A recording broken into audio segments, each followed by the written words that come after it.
El monte Shasta se lleva a las personas como si simplemente se desconectaran de la realidad. Un niño desaparece entre dos árboles y regresa 2 días después sin congelaciones. Un estudiante se desvanece en una ladera nevada, dejando solo unas pocas huellas. Un escalador desaparece ante los ojos de su compañero y, de repente, aparece un piolet clavado en la nieve donde caminaba por última vez. ¿Qué se esconde en las laderas del Shasta, donde los perros se topan con una pared invisible? Las huellas desaparecen en el aire y los supervivientes hablan de casas dentro de los árboles y figuras sin rostro. En este episodio, escucharás 3 extrañas desapariciones en las laderas del monte Shasta. Apoya el episodio con un me gusta. Ayuda a promocionar el canal. Si te gustan estas historias, no dudes en compartir tu opinión en los comentarios.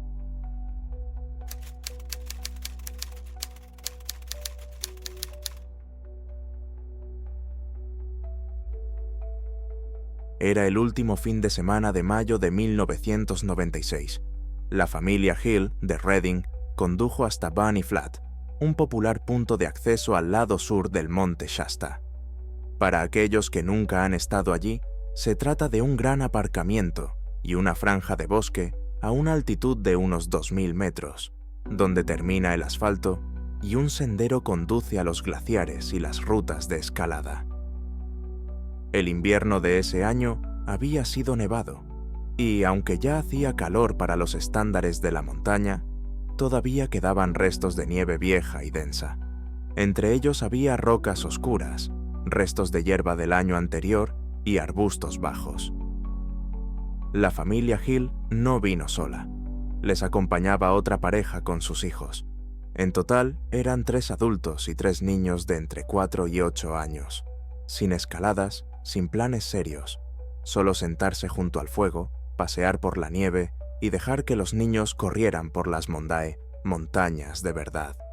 Montaron un pequeño campamento con tiendas de campaña a poca distancia del aparcamiento, en una zona llana cerca de una franja de bosque disperso. Por un lado, podían ver los coches, y por el otro, una suave pendiente cubierta de pinos dispersos y manchas de nieve. El tiempo era claro y sin viento. Desde arriba, todo parecía seguro. Sin barrancos, sin densos cortavientos, sin acantilados, solo una suave pendiente y árboles a distancias iguales. Al atardecer, el sol se había puesto detrás de la cresta y el aire se enfrió rápidamente. Abajo, en el valle, todavía era casi verano. Sin embargo, aquí, a más de 2000 metros de altura, el día y la noche estaban separados por una frontera nítida. Al ponerse el sol, un frío húmedo se deslizó desde la nieve y la tierra, y todos quisieron acercarse al fuego. Los padres se pusieron manos a la obra con la cena. Una mujer cortaba verduras, otra vigilaba la cocina de gas y los hombres se ocupaban de la leña y la hoguera. Los niños jugaban a unos 10 o 12 metros del campamento, lo suficientemente lejos como para sentirse independientes, y lo suficientemente cerca como para ser vistos entre los troncos de los árboles. Lanzaban bolas de nieve, se escondían detrás de delgados pinos y corrían de los parches de nieve a los parches de tierra. Noah Hill, de 4 años, era el más pequeño. Según su madre, era el tipo de niño que le tiene miedo a la oscuridad del pasillo, no el tipo de niño que se aleja corriendo. Su radio habitual era de unos pocos metros alrededor de sus padres, como mucho hasta el árbol más cercano, si parecía lo suficientemente acogedor. En algún momento, cuando la olla empezó a silbar, la madre de Noah se inclinó hacia la cocina para comprobar si la sopa se estaba derramando. Según ella, tardó menos de 1 minuto. Cuando levantó la vista, los 2 niños mayores seguían corriendo, lanzando bolas de nieve y chillando. Noah no estaba por ninguna parte.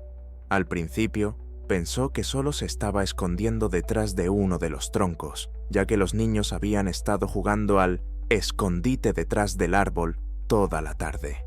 Gritó: «¡Noah, sal, te veo!», esperando oír risitas y verlo asomarse detrás del tronco. Silencio. El niño mayor, el hijo de 8 años de sus amigos, se dio la vuelta y dijo casi con indiferencia: «Se ha ido detrás de ese árbol», y señaló un tronco delgado al borde del campo nevado. Dijo que se escondería. Pasaron un par de segundos. La madre se acercó, rodeó el árbol y miró detrás de los árboles vecinos. Noah no estaba. Gritó más fuerte, con esa voz temblorosa que los niños no reconocen inmediatamente, pero que los adultos perciben enseguida. Los demás adultos se unieron casi al instante. Uno se quedó en el campamento por si el niño regresaba. 2 subieron por la pendiente y otro se dirigió hacia el aparcamiento. La visibilidad era perfecta.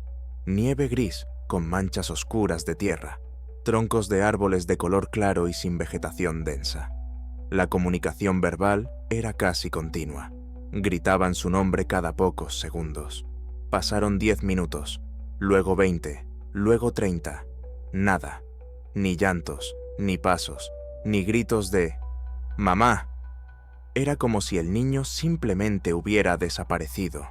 En ese momento, ya nadie en el campamento hablaba con calma. Los hombres corrieron hacia sus coches.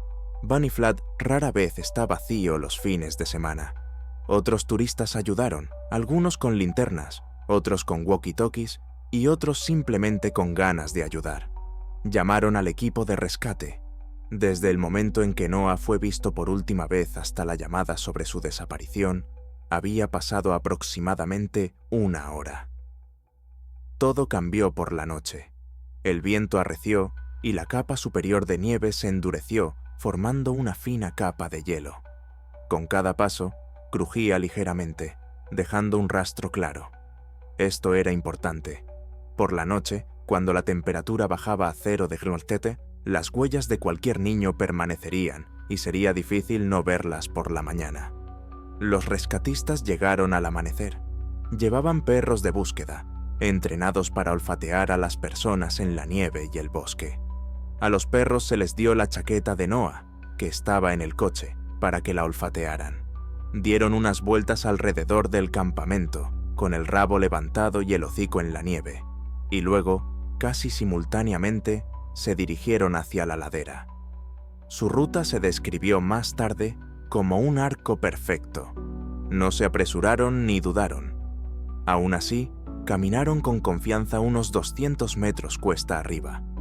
Por el camino, los rescatistas vieron raras huellas de botas pequeñas, donde la nieve era más blanda y vagas hendiduras, donde la corteza ya había empezado a endurecerse. Después de 200 metros, los perros redujeron la velocidad casi al mismo tiempo. Delante había un trozo de nieve vieja, densa y con costra, una mancha blanca y lisa entre 3 pinos. Sin bordes, sin costra de hielo, sin grietas, sin rupturas bruscas en el terreno. Solo una zona ligeramente inclinada. Los perros llegaron al centro de esta zona y comenzaron a comportarse de forma extraña, todos de la misma manera. Daban vueltas en un radio pequeño, olfateaban el mismo lugar, levantaban la cabeza y aullaban.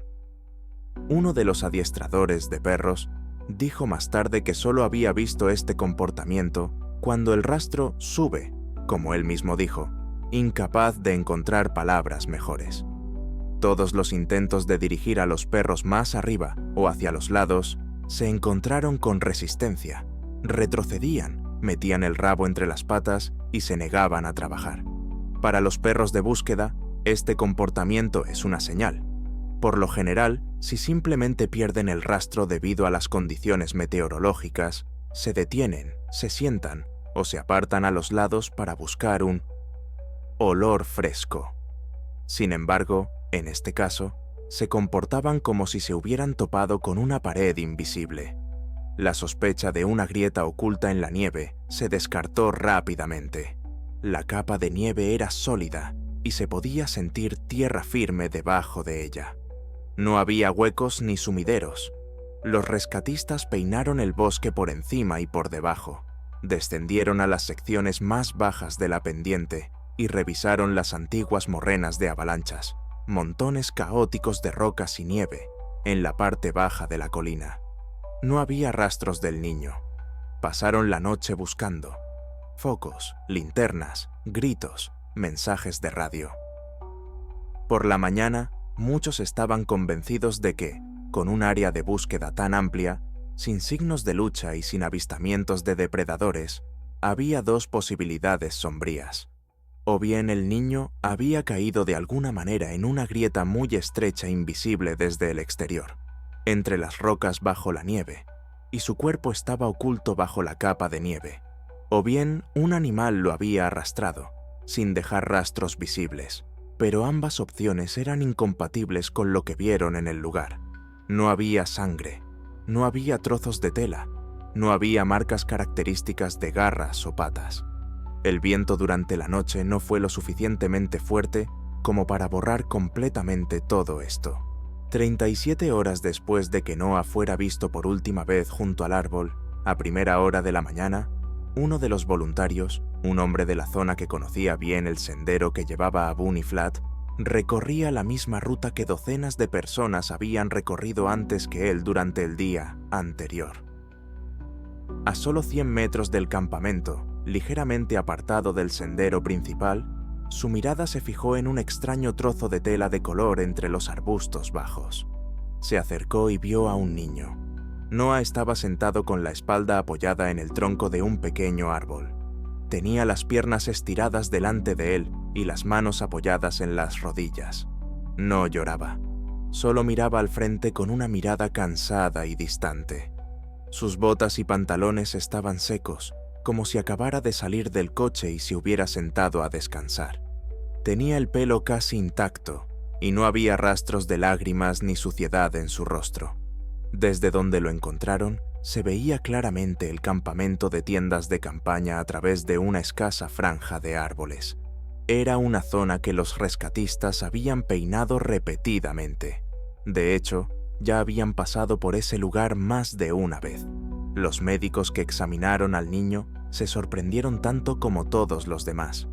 Por la noche, la temperatura bajó a 0 de Kimagreto y ligeramente por debajo.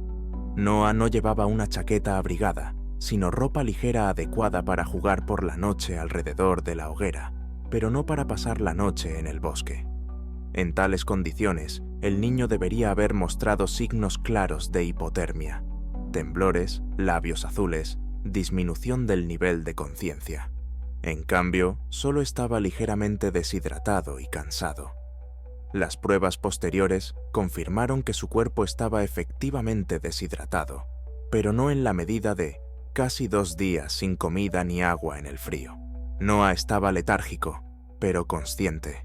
No respondía a las preguntas de inmediato, como si tuviera que buscar las palabras en lo más profundo de su ser. Pero cuando le preguntaron dónde había estado y qué le había pasado, respondió rápidamente con una respuesta que repetiría durante años. «Estaba en una casita», dijo, «pero la casa estaba dentro de un árbol. Al principio, los adultos decidieron que era una fantasía infantil.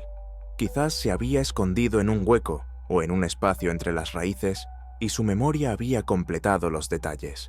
Pero Noah continuó. Había luz, pero no era una lámpara, solo luz. Cuando se le pidió una aclaración, ¿qué tipo de luz? ¿De qué color? Siempre respondía de la misma manera. Solo luz, como cuando el sol brilla a través de los párpados, solo que por dentro. El detalle principal que hizo estremecer a mucha gente fue la descripción del tío de esa casa. Había un tío con una chaqueta roja, sin cara, repetía Noah. Dijo que me llevaría de vuelta cuando mi madre dejara de llorar. Cuando le preguntaron qué significaba sin cara, el niño respondió: bueno, solo que era lisa, como una capucha, solo que donde debería estar la cara, solo nada. La descripción no debía cambiar. Te lo preguntaron muchas veces. En los primeros días después del incidente, 1 año después, 3 años después, cuando ya era un escolar. Las palabras maduraron, pero la esencia siguió siendo la misma. Una casa dentro de un árbol, luz sin lámpara, un tío con chaqueta roja sin rostro, que prometió llevarlo de vuelta cuando su madre dejara de llorar. Los padres y los rescatadores intentaron más tarde reconstruir lógicamente lo que había sucedido. La versión más realista sugería que el niño se había metido en algún tipo de nicho en el tronco o entre las raíces. En las laderas de las montañas, a veces hay huecos donde un árbol ha crecido alrededor de una roca o de un tronco viejo y podrido. Allí podría haber pasado la noche, parcialmente protegido del viento y del frío. Pero quedaban preguntas sin respuesta. ¿Por qué ninguno de los perros los llevó a este refugio si estaba a menos de 200-300 pies del campamento? ¿Por qué no lo encontraron inmediatamente, sino solo después de 37 horas, en una zona que ya había sido registrada? Y lo más importante, ¿por qué su estado parecía tan diferente al de 2 días de vagar por una ladera fría? Los que se inclinaban por explicaciones místicas vieron en esto otro ejemplo más de cómo hay lugares en las montañas y los bosques donde el espacio se comporta de forma extraña, donde puedes dar unos pasos y encontrarte fuera de la geografía familiar, donde el tiempo parece ralentizarse para el visitante, pero continúa como de costumbre para todos los demás. Los que se mantenían en el terreno firme de la ciencia hablaban de la psique del niño, capaz de construir historias protectoras en torno a acontecimientos traumáticos. El niño podría haberse perdido, haber experimentado un miedo intenso y haber caído en una zona que el cerebro cosía con la imagen de una casa en un árbol y un tío amable, una figura que sostiene al niño psicológicamente mientras los adultos se apresuran a buscarlo. Pero esta versión tampoco encajaba bien con los detalles físicos. No había rastro de una estancia nocturna, no había ningún refugio evidente, y se produjo una extraña desaparición casi simultánea de huellas en la nieve, donde los perros daban vueltas y aullaban como si se encontraran ante una frontera invisible. La familia Hill acabó mudándose de Redding, no porque tuvieran miedo, según ellos, sino porque cada vista de Shasta desde la ventana les recordaba aquella tarde. Noah creció, se hizo adulto y acabó dejando de hablar de ello por voluntad propia. Pero si le preguntaban al respecto en reuniones con viejos conocidos o periodistas curiosos, decía más o menos lo mismo. Creo que no me congelé solo porque allí hacía calor. Y la luz, pero definitivamente no era una casa normal. Y definitivamente estaba dentro de un árbol. Describió al hombre de la chaqueta roja de forma seca, casi técnica. Creo que era algo que quería parecer humano para que yo no tuviera miedo. Pero la cara era como si no supiera cómo debía ser una cara. Las familias con niños siguen viniendo a Bunny Flat. Allí la nieve cae temprano y se derrite tarde. Y casi todas las primaveras se puede ver a niños como Noah, en aquel entonces, haciendo bolas de nieve con el vasto pirámide blanca de Shasta como telón de fondo. Casi ninguno de ellos conoce la historia del niño que desapareció entre los escasos pinos y regresó de alguna manera no igual, con recuerdos de una casa que nadie encontró nunca y de alguien que llevaba una chaqueta roja y esperaba a que su madre dejara de llorar.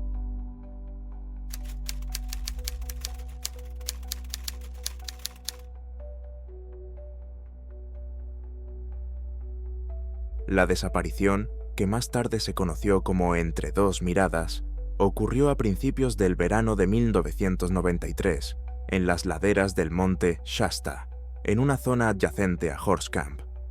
3 estudiantes de Oregón planearon lo que consideraban una simple excursión de una noche a las montañas, caminar desde Bunny Flat hasta una zona a unos 2.400 metros sobre el nivel del mar durante el día, montar el campamento cerca de un sendero muy transitado y regresar por la mañana sin aventurarse en la parte alta de la montaña.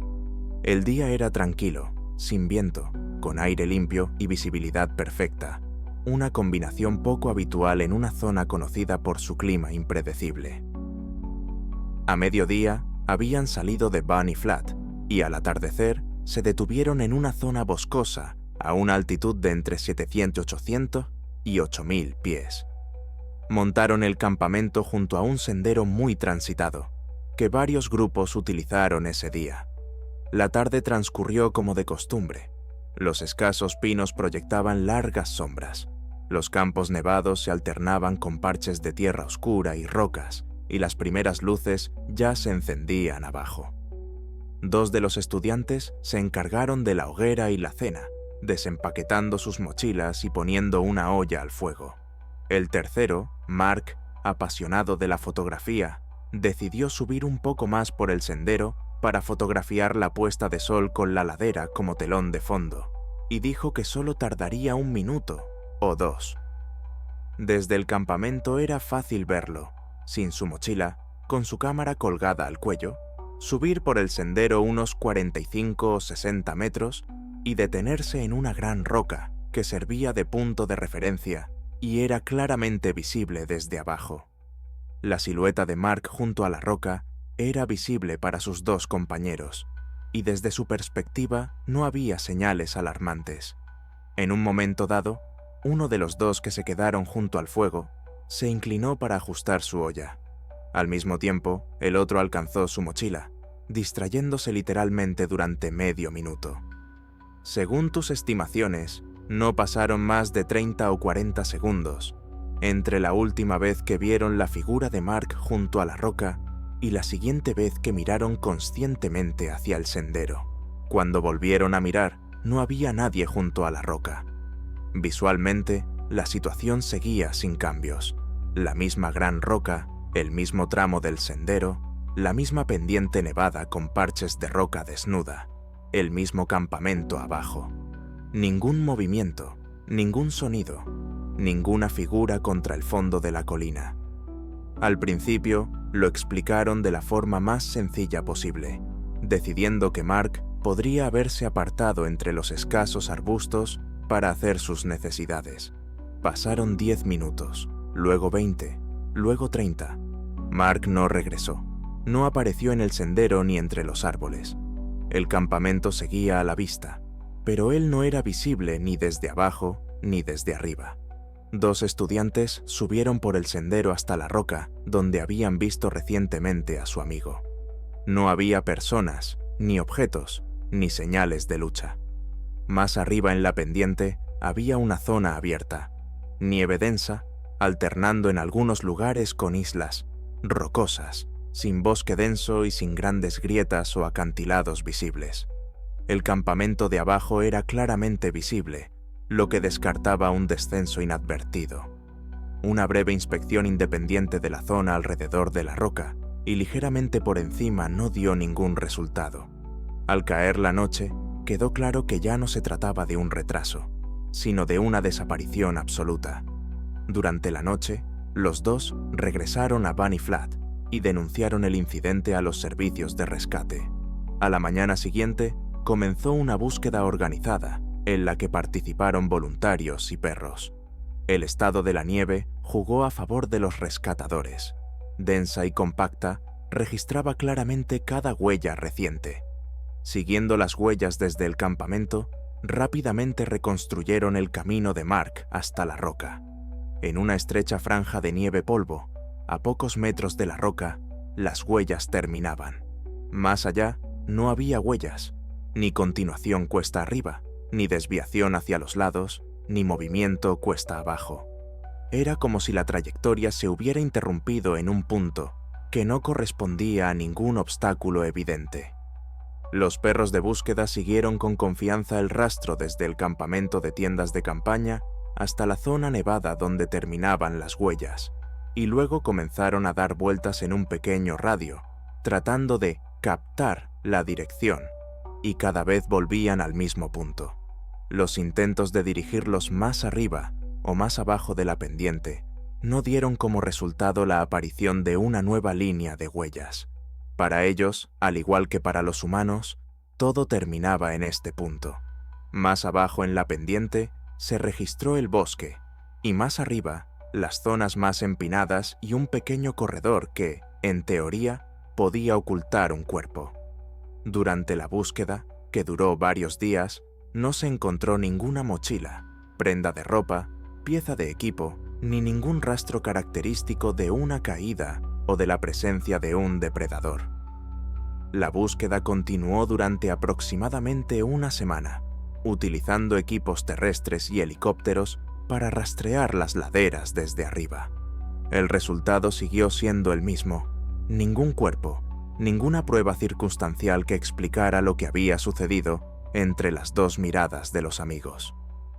La investigación oficial terminó con una vaga declaración sobre un accidente en la montaña con una desaparición sin hallazgo de restos. Al mismo tiempo, uno de los líderes del equipo de búsqueda señaló de manera informal que, en 2 décadas de trabajo, nunca había encontrado otro caso en el que una persona desapareciera de un sendero abierto y bien visible en un día despejado y delante de sus compañeros, sin dejar rastro en la nieve. Aproximadamente 3 años después del incidente, se hizo un descubrimiento inesperado en otra parte del macizo de Shasta, a unos 8 kilómetros al norte de la zona del campamento original. En una estrecha grieta entre las rocas, donde no se producían avalanchas y donde nunca se habían realizado búsquedas especializadas, se encontró una cámara sin daños externos aparentes. Las comprobaciones confirmaron que el dispositivo pertenecía al estudiante desaparecido. La película que contenía era parcialmente apta para su revelado. Los últimos fotogramas mostraban las luces del campamento por la noche y la misma gran roca con el fondo de la ladera donde se vio por última vez a Mark. No había fotos tomadas más arriba en la colina ni en ninguna otra zona de la película, como si la grabación se hubiera detenido en el mismo punto en el que la presencia física de la persona había terminado para sus amigos y rescatadores.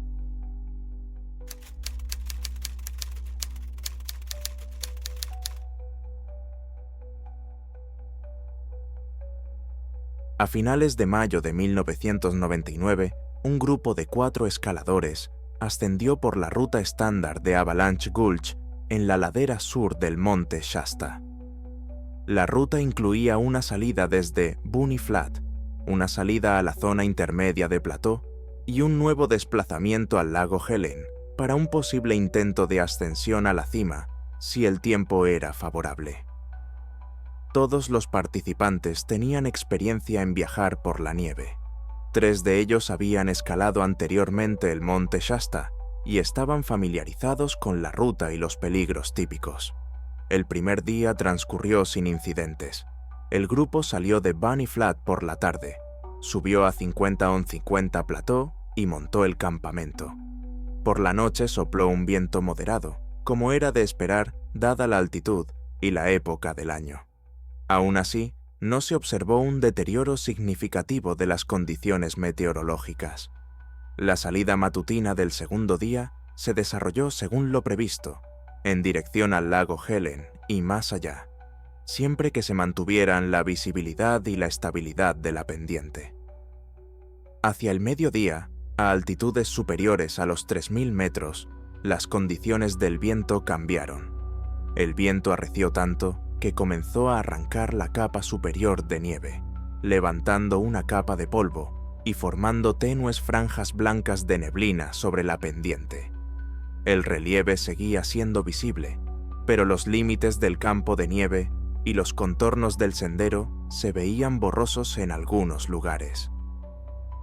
El grupo decidió no adentrarse más en la zona de viento intenso y descender unas decenas de metros hasta una sección donde los afloramientos rocosos proporcionaban al menos una protección parcial. Una vez en una zona más protegida, los participantes se detuvieron para evaluar sus próximos pasos. Allí se instaló un campamento temporal. Se colocaron las mochilas en la pendiente y se aseguró parte del equipo para que no se lo llevara el viento. Uno de los participantes, Joel, de 40 años, sugirió subir a una pequeña cornisa rocosa situada sobre la zona del campamento para evaluar visualmente el estado de la pendiente hacia Red Banks. La idea era determinar la densidad del polvo de nieve, la visibilidad real y el grado de acumulación de nieve a lo largo de la ruta, desde un punto más alto antes de decidir si dar media vuelta o continuar. Joel abandonó el campamento temporal viajando ligero con un equipo mínimo. Su compañero, Carter, se quedó abajo, sentado sobre su mochila y observando sus movimientos. Según testimonios posteriores, la distancia desde el punto de descanso hasta la cornisa rocosa era de aproximadamente 200 a 250 pies en línea recta por la pendiente. La trayectoria de Joel siguió primero un hueco ligeramente dentado, huellas dejadas por grupos anteriores, y luego se desvió hacia una pequeña cornisa de rocas oscuras. En ese momento, el viento levantaba periódicamente un velo de polvo de nieve entre el observador y el escalador, pero no ocultaba completamente su figura. Carter siguió observando de vez en cuando la silueta de Joel contra la pendiente de color claro. El último contacto visual se describe como el momento en que Joel ya estaba en la cornisa rocosa, o directamente junto a ella, relativamente quieto, ligeramente por encima de la línea media de la pendiente y probablemente mirando hacia arriba. Más adelante en el testimonio, Carter llama la atención sobre un detalle por separado. Señaló que durante una ráfaga de viento, la sección de la pendiente alrededor de la cornisa rocosa se oscureció visualmente. Es decir, el fondo parecía ligeramente más oscuro que la nieve circundante. No había sombras de nubes en ese momento. El sol estaba relativamente alto y no había razones aparentes para el oscurecimiento local. La densidad del polvo de nieve podrían haber producido un breve cambio en el contraste. Aún así, Carter enfatizó que este episodio era visualmente distinto del paso habitual de una cortina de nieve. Cuando la siguiente ráfaga de viento se disipó, la figura de Joel ya no estaba en la cornisa. Carter estimó que no habían pasado más de unas pocas decenas de segundos entre la última vez que vio claramente su silueta y el momento en que desapareció de su vista. Al mismo tiempo, las secciones de la pendiente por encima y por debajo de la cornisa permanecieron a la vista. Las grandes rocas y los puntos de referencia no cambiaron, y no había signos de caída o movimiento hacia los lados. Tras una breve espera y sin obtener respuesta, Carter informó de la desaparición al resto de miembros del grupo, que se encontraban un poco más abajo. Se decidió subir inmediatamente a la cornisa rocosa. Una inspección de la cornisa reveló lo siguiente. Su superficie era una zona relativamente plana de nieve densa. No había depresiones visibles, cornisas, desniveles pronunciados, ni grietas abiertas. Se encontró un grupo compacto de huellas de gato, clavos metálicos en las suelas de las botas, en la plataforma, lo que indicaba que una persona había estado de pie en un lugar durante algún tiempo, aproximadamente de cara a la pendiente ascendente. El punto clave era que estas huellas no continuaban en ninguna dirección. No había ninguna línea de huellas que condujera hacia adelante, más adentro de la cornisa, ni huellas que condujeran hacia atrás, hacia la parte inferior de la pendiente, ni se registraron huellas laterales. La nieve alrededor era lo suficientemente densa como para conservar cada nueva huella durante un período notable en condiciones de ligera nevada adicional. No se encontraron rastros de deslizamiento o caída en el lugar, ni tampoco había surcos que se hubieran formado si una persona hubiera sido arrastrada involuntariamente por la pendiente. La información sobre la desaparición se transmitió a los servicios de rescate. Se envió inmediatamente a la zona a equipos locales de búsqueda y rescate familiarizados con Avalanche Gulch. La versión inicial, anunciada in situ, sugería una grieta oculta en la nieve o un agujero local en la corteza. En esta zona, la capa superior de nieve parece sólida, pero debajo hay un vacío. Esta estructura podría explicar la desaparición repentina al dar un paso adelante. De acuerdo con esta hipótesis, se sondeó la cornisa con sondas y sondas de avalancha hasta la profundidad accesible. El sondeo no reveló ningún vacío debajo de la superficie del lugar. La nieve debajo y alrededor de la cornisa mostraba una densidad uniforme hasta la base sólida. no se registraron caídas bruscas ni zonas de resistencia anormalmente baja. Al mismo tiempo, se inspeccionó la línea de corredores más abajo en la pendiente. Si se hubiera producido una caída o una avalancha, incluso sin rastros evidentes cerca de la cornisa, lo más probable es que hubiera surcos, equipo esparcido, u otras pruebas que indicaran la trayectoria del cuerpo. No se encontraron tales signos durante la inspección de los corredores. En los días siguientes, mientras las condiciones meteorológicas lo permitieron, se inspeccionó la zona desde el aire con un helicóptero. Se prestó especial atención a las zonas que no eran visibles desde abajo: cornisas, posibles huecos en el terreno y lugares donde una persona podría haber acabado como consecuencia de una caída. Esto no dio ningún resultado. El equipo personal de Joel, su mochila, ropa extra y artículos distintivos, tampoco se encontró separado del grupo.